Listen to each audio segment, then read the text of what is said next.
13 ستمبر 1848 یہ ایک ایسا دن تھا جب ایک شخص اپنی ٹیم کے ہمراہ ویرمونٹ میں ریلوے لائن کی تنصیب کے لیے ایک چٹان کو بلاسٹ کرنے میں مصروف تھا۔ اس روز بھی وہ شخص چٹان کے سوراخ میں بارود بھرنے کے بعد اسے 5 فٹ لمبے ایک آہنی راڈ کی مدد سے بٹھانے میں مصروف تھا کہ اچانک غیر متوقع طور پر بارود بلاسٹ ہو گیا۔ جی ہاں، یہ کہانی ہے ایک ایسے شخص کی جس کی داستان ایک ناقابل یقین ہے، اور اس شخص کا نام تھا فنیاس گیج۔ وہ ایسے حالات میں بچ نکلا کہ دنیا کا کوئی اور شخص ایسی چوٹ سہ کر بچ نہیں سکتا۔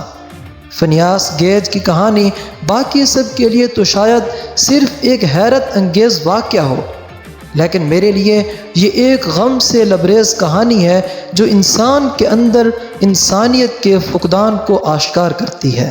گیج 9 جولائی 1823 کو امریکہ کی ریاست نیو ہیماسفیئر میں پیدا ہوا۔ نوجوانی کی عمر سے ہی وہ ریلوے کنسٹرکشن ڈپارٹمنٹ میں فور مین کے کام پر فائز ہو گیا۔ ریلوے کے دیگر کاموں کے ساتھ ساتھ ریلوے لائن کی تنصیب کے لیے زمین ہموار کرنے کے لیے پتھریلی ڈھلانوں کو بارود کی مدد سے تباہ کر کے زمین کو برابر کرنا بھی اس کی جاب کا حصہ تھا، جس میں وہ خوب ماہر بھی تھا اور کئی برس سے اس کام کو خوش اسلوبی سے سر انجام دے رہا تھا۔ لیکن ایک روز اس کی بدقسمتی اس پر غالب آ گئی۔ 13 ستمبر 1848 کو گیج اپنی ٹیم کے ہمراہ ویرمونٹ میں ریلوے لائن کی تنصیب کے لیے ایک چٹان کو بلاسٹ کرنے میں مصروف تھا۔ اس کا طریقہ یہ تھا کہ زمین یا چٹان میں ایک گہرا سوراخ کھود کر اس میں بارود بھر دیا جاتا اور پھر اس بارود کو دھماکے سے اڑا دیا جاتا۔ اس روز بھی گیج سوراخ میں بارود بھرنے کے بعد اسے 5 فٹ لمبے ایک آہنی راڈ کی مدد سے بٹھانے میں مصروف تھا کہ اچانک غیر متوقع طور پر بارود بلاسٹ ہو گیا۔ گیج کی بدقسمتی کہ اس وقت اس کا سر اس پوزیشن میں تھا کہ جب وہ آہنی راڈ گولی کی رفتار سے فضا میں شوٹ ہوا تو نیچے سے اوپر کی طرف گیج کے جبڑے کو توڑتا ہوا اس کے دماغ کو چیر کر اس کی کھوپڑی میں سوراخ کرتے ہوئے دوسری طرف نکل گیا اور 80 فٹ دور جا کے گرا۔ اصولاً تو گیج کو 1 سیکنڈ میں مر جانا چاہیے تھا، لیکن 1 منٹ بعد وہ زمین سے اٹھ کھڑا ہوا۔ اس کا چہرہ لہو لہان تھا۔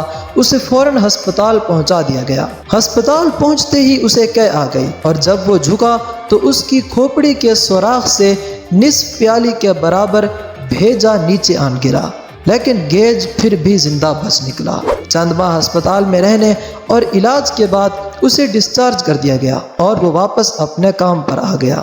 لیکن اب کی بار وہ اپنا نصف کے قریب دماغ کھو چکا تھا۔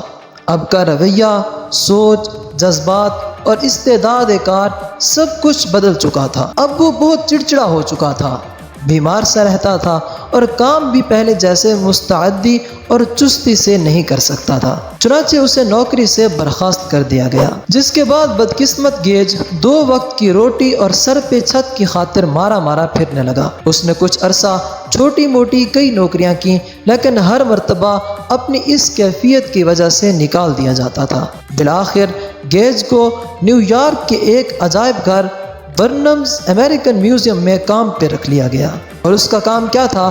اس نے بس میوزیم میں وہی راڈ ہاتھ میں لے کر ایک جگہ بیٹھنا ہوتا تھا اور ہر آنے جانے والے کو اپنی نمائش دینی ہوتی تھی۔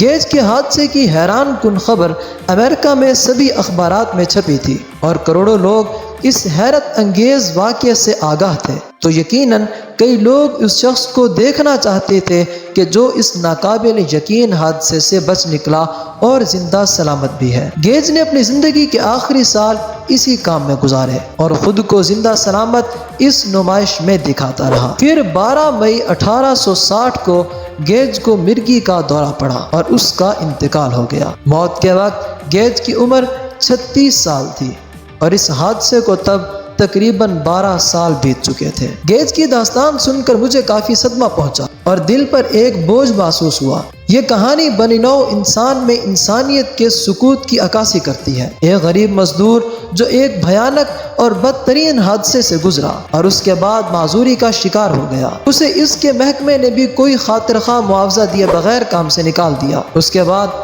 پورے امریکہ میں کوئی ایسا مخیر شخص یا فلاحی ادارہ ایسا نہ تھا کہ اسے انسانی ہمدردی کی خاطر 2 وقت کی روٹی اور رہنے کو ایک کمرہ فراہم کر سکتا، یہاں تک کہ وہ زندہ سلامت ہو کر بھی اپنی نمائش پر مجبور ہو گیا۔ کسی زندہ انسان کی نمائش انتہائی غیر اخلاقی اور غیر انسانی فعل ہے۔ ایسے نمائش جانوروں کی ہی جا سکتی ہے، اور وہ بھی چڑیا گھر میں۔ انسان کے معذوری کی نمائش نہیں کی جا سکتی، بلکہ اس کے کسی ٹیلنٹ کی جا سکتی ہے، جیسے میجیشین یا سرکس۔ پھر میوزیم میں جن ہزاروں افراد نے دیکھا، ان میں سے بھی کسی نے اس کی مدد کرنے کی زحمت نہ کی، یہاں تک کہ وہ اسی حالت میں اور اسی مرض میں جان سے گزر گیا۔ اور موت کے بعد اس کے ساتھ کیا گزری؟ موت کے بعد اس کا سر کاٹ کر رکھ لیا گیا اور اس کی کھوپڑی آج بھی نمائش میں ہے۔